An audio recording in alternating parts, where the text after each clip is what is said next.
Hello everyone. So now we are going to complete the Beggar chapter, and this is our last chapter in English. It's a story written by Anton Chekhov. Anton Chekhov is a Russian story writer, and he is a very famous playwright plus story writer, and many of his stories are very touching, very touching.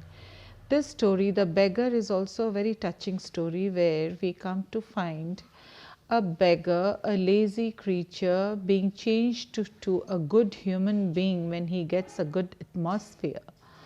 So it's a very meaningful story. And not only this, about Anton Chekhov, I would like to say you one more thing, that this man was very studious. He was a medical practitioner. He was very fond of studying medicine, and at the same time he was also very fond of writing stories. So that is why when he was asked, then he said that medicine is my lawful wife, but literature is my mistress. That means he was giving an equal position to medicine as well as literature. So we often find people having one extraordinary quality, but here we find that this man was possessing two special qualities in him. One is to cure people physically, and second, to entertain their mind also, or to divert their mind towards something else. So now let's begin the story. I'm going to just give you an explanation of the story, that once a man was begging alms. He said that he had not eaten anything for the last 3 days. He did not even have 5 kopeck to pay for a room to spend a night at.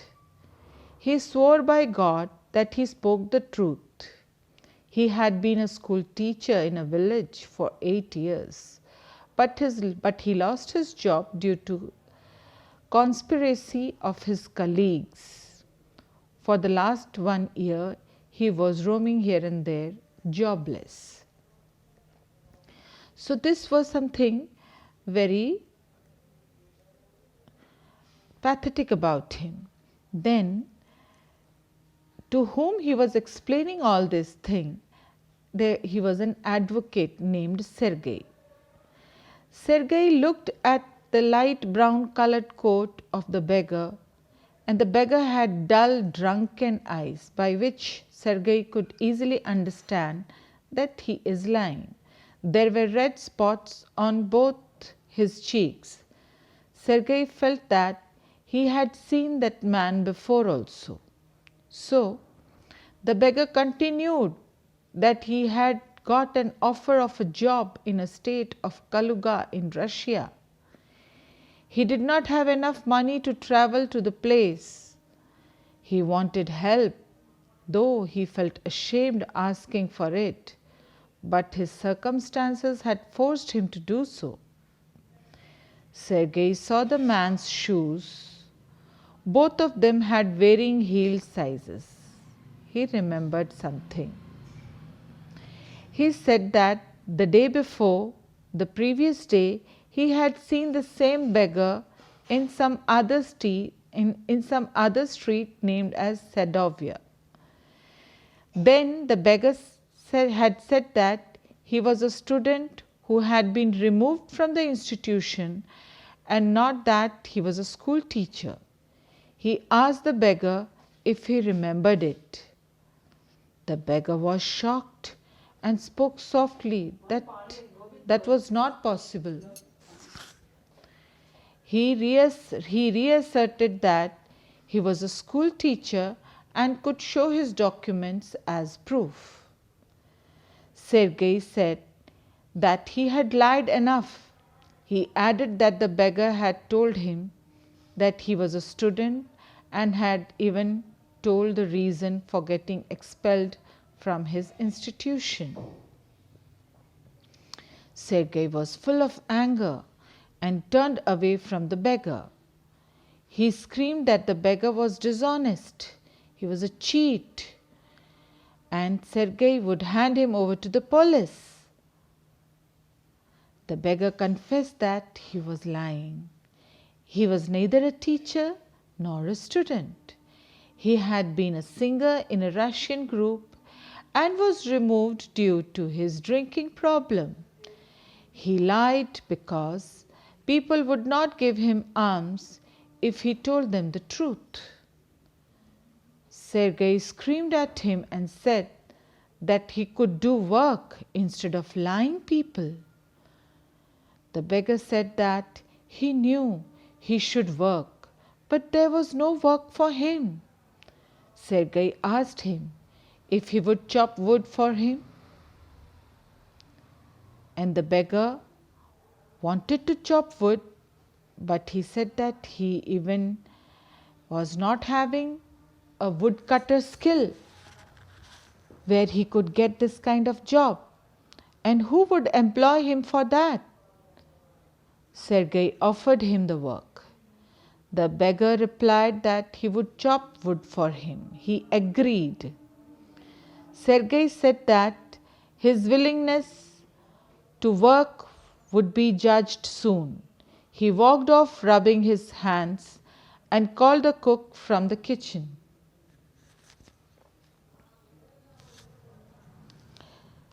He asked Olga to take the man to the woodshed and let him chop wood. The beggar resembled to a scarecrow. His reluctance to go to the shed was signified by his act of shrugging his shoulders. He followed the cook hesitantly. He was hesitant because he was hungry, and although he wanted to work, he did not feel energetic enough to do it. As he had promised Sergei, he had to go to work. He did not feel strong enough because he was under the influence of alcohol and was not fit to do any laborious work. Sergei went to the dining room to look outside the window. He could see the woodshed and the yard. He saw the cook and the beggar in the yard. They walked to the shed. The cook, Olga, stared at the beggar angrily, pushed him away with her elbow and shut the door. Then he saw a beggar who had lied that he had been a teacher sitting on a log of wood. He sat with his cheeks resting on his fists. Olga threw the axe towards him and scolded him. The beggar pulled the piece of wood towards him, placed it between his feet, and hit it weakly with the axe. The wood shook and fell. He pulled it up again and tried to warm up his hands by blowing into them, and again tapped the wood with the axe. He was careful not to hit his shoe or cut his finger. The wood fell once again. Sergei was not angry at the beggar any longer. He felt sorry and ashamed of himself to put the poor man to hard work in such cold weather, despite the fact that he was not fit enough to do so. After an hour, Olga went to Sergei and told him that all the pieces of wood had been chopped. Sergei was glad that the beggar had done the work. He asked Olga to pay him half a ruble and added that she could tell him to come on the first day of every month to cut the wood, so that they could give him some kind of work.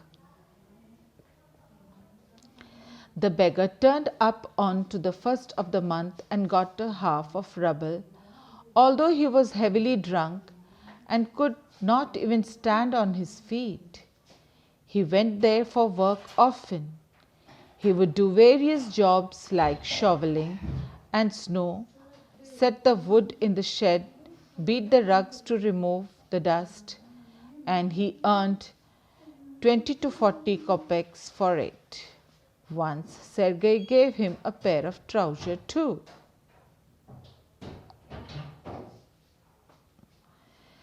Sergei shifted to another house and hired the beggar to help him in moving the articles like furniture. Now the man was not under the influence of alcohol. He was sad and remained quiet. He hardly took part in moving the furniture. He simply walked behind the vans with his head hanging low and did not even pretend to be busy. He shivered due to the cold weather and seemed embarrassed. When other workers made fun of him for being idle, weak, and laughed at his torn overcoat. When the work was completed, Sergei called the beggar. Sergei said that he was happy to see the change in the beggar due to his scoldings.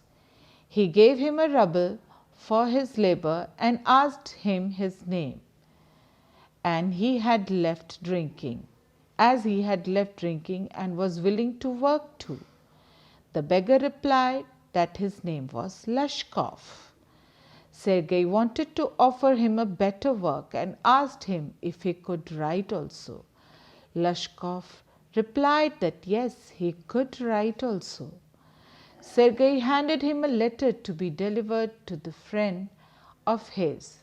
Sergei's friend would give a copying work to Lashkov. He instructed him to work hard, and they both parted from each other. Sergei was happy that he had changed a man. He tapped Lashkov on his shoulder, shook hands with him. Lashkov went away with the letter, and then he never returned. After 2 years, one evening, Sergei was standing at a ticket window of a theatre. He was buying a ticket, and there he saw Lashkov standing next to him. He was well dressed, wore a coat, the collar was made of fur, and wore a cap made up of seal skin. He was shy as he asked for a ticket of the gallery seat and paid for it in coins made of copper. Sergei recognized Lashkov and met him. He asked him how he was, what he was doing, and how everything was going on with him. Sergei recognized Lashkov and met him, and then they both met each other. He replied that he was fine and he was working as a notary. He got paid rupees 35 rubles a month. So Sergei was glad. He thanked God that he had reformed a beggar to a right human being, and he considered Lashkov to be a God's son, because it was due to his scolding that he had changed a man. That day the beggar had been at his feet asking for mercy. He was glad that Lashkov did not forget his words. Lashkov thanked him and said if he had not met Sergei that day, he would be still lying and begging. He came out of the pit with the help of Sergei and was glad for his help. He thanked Sergei for his kindness. He was grateful to the cook. She was a noble woman. Although Sergei had been kind to him, it was Olga who saved him and reformed him. He asked Sergei how he felt about the truth. Lashkov continued that when he would visit the place to chop wood, Olga would scold him. She would feel sad for him and often wept for him. She felt very sad for him and would chop all the wood for him. Her behavior, her caring behavior, her loving behavior towards him changed Lashkov. Just then the bell rang. Lashkov bowed before Sergei and left the gallery of the theatre. So this is the story of a beggar changing to a right human being who stands at his own feet. But where he should be thankful to Sergei, he is moreover thankful to Olga, who had changed his life. So with this we come to an end to the story. So thank you all of you. Wish you all the best in your 9th standard.